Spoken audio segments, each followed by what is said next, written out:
ദൈവത്തിൻ്റെ അതിപരിശുദ്ധമായ നാമം വാഴ്ത്തപ്പെടുമാറാകട്ടെ. ക്രിസ്മസ്, ഒരു വാക്ക് പാലിക്കലിൻ്റെ പെരുന്നാൾ. ഒരിക്കൽ ഒരാശുപത്രി. ദേഹത്തല്പം മുറിവൊക്കെയായിട്ട് ഒരു അപ്പച്ചൻ വന്നിരിക്കുകയാണ്. ആ അപ്പച്ചൻ നേഴ്സിനോട് പറയുകയാണ്, എന്നെ ഒന്ന് പെട്ടെന്ന് വിളിക്കാൻ ഡോക്ടറിനോട് പറയണം. അപ്പോൾ കുറേ നേരമായപ്പോൾ നേഴ്സ് പറഞ്ഞു, ഞാൻ വിളിക്കാം അപ്പച്ച. വീണ്ടും ഇടയ്ക്ക് എഴുന്നേറ്റ് നിന്നിട്ട് പറയും, ഡോക്ടറിനോട് പറയണം. നേഴ്സ് പറഞ്ഞു, ഡോക്ടർ വന്നിട്ടില്ല അപ്പച്ച, ഞാൻ പറയാം. അപ്പച്ചൻ ഡോക്ടറിൻ്റെ വരവ് നോക്കിയിരുന്നു. കുറേ കഴിഞ്ഞ് ഡോക്ടർ വന്നു. അപ്പച്ചൻ ഡോക്ടറിൻ്റെ കൂടെ അകത്ത് കയറിയിട്ട് പറഞ്ഞു, എന്നെ ഒന്ന് പെട്ടെന്ന് വിളിക്കണേ ഡോക്ടറെ.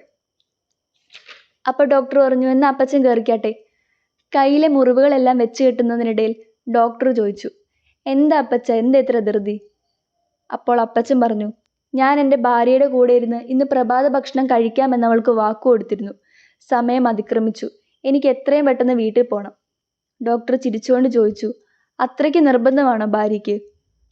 അപ്പച്ചൻ മറുപടി പറഞ്ഞു, ഡോക്ടറെ, അവൾക്ക് വയ്യാത്തതാ.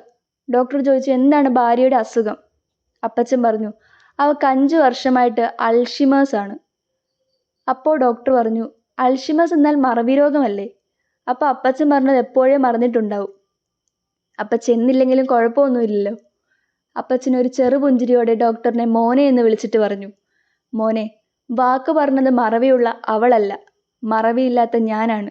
ഞാനാണ് അവളോട് വാക്ക് പറഞ്ഞത്, ഞാൻ ഈ സമയത്ത് അവിടെ എത്തിക്കൊള്ളാമെന്ന്. വാക്ക് പാലിക്കാൻ ഞാൻ എന്നും ശ്രദ്ധിച്ചിട്ടുണ്ട്, ഇന്നും ശ്രദ്ധിക്കുകയും ചെയ്യും.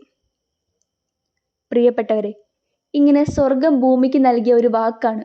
യേശു കർത്താവിൻ്റെ ജനനത്തിൻ്റെ 600 വർഷം മുൻപ് യെശയ്യാ ഉറക്കെ വിളിച്ചു പറഞ്ഞു, നിങ്ങൾക്കായിട്ടൊരു രക്ഷകൻ പിറക്കും. ആധിപത്യം അവൻ്റെ തോളിലാണ്. അവൻ അത്ഭുത മന്ത്രി, വീരനാം ദൈവം, നിത്യപിതാവ്, സമാധാനത്തിൻ്റെ പ്രഭു എന്ന് പേർ വിളിക്കപ്പെടും. ഈ സമാധാനത്തിൻ്റെ പ്രഭുവായ നാഥനെ സ്വീകരിക്കാൻ അന്തഃപുരത്തിലെ രാജ്ഞിമാരെല്ലാം കാലങ്ങളോളം ഒരുങ്ങിയിരുന്നു. യേശുവിനെ പ്രസവിപ്പാൻ അന്തഃപുരത്തിലെ രാജ്ഞിമാർ എല്ലാം ഒരുങ്ങിയിരുന്ന കാലത്ത് കേവലം ഒരു ബാലികയായ മറിയയുടെ ഉദരത്തിൽ അവതരിച്ചവനാണ് കർത്താവ്. ആ വാക്കുപാലിക്കലിൻ്റെ പൂർത്തീകരണമാണ് ക്രിസ്തുവിൻ്റെ ജനനം. ഈ ക്രിസ്മസിൽ നമ്മുടെ രക്ഷകനായ കർത്താവ് നമ്മളോട് ചോദിക്കുകയാണ്, ഇതുപോലെ എത്രത്തോളം വാക്കുകൾ നിങ്ങളും ആർക്കൊക്കെ കൊടുത്തിട്ടുണ്ട്? ഈ വാക്കുകൾ പാലിക്കാൻ ജീവിതത്തിൽ ശ്രദ്ധിച്ചിട്ടുണ്ടോ? ഈ ചോദ്യം ഈ ക്രിസ്മസിൻ്റെ ആദ്യ ചോദ്യമായി നമ്മളെ ഭരിക്കട്ടെ. കൊടുത്ത വാക്കുകൾ പാലിക്കാൻ നാം ശ്രദ്ധിക്കണം. അതിന് നമുക്ക് സാധിക്കണം. ഏവർക്കും സന്തോഷവും സമാധാനവും നിറഞ്ഞൊരു ക്രിസ്മസ് ആശംസിച്ചുകൊണ്ട് നിർത്തുന്നു. ദൈവം നമ്മെ ഓരോരുത്തരെയും അനുഗ്രഹിക്കുമാറാകട്ടെ. ആമീൻ.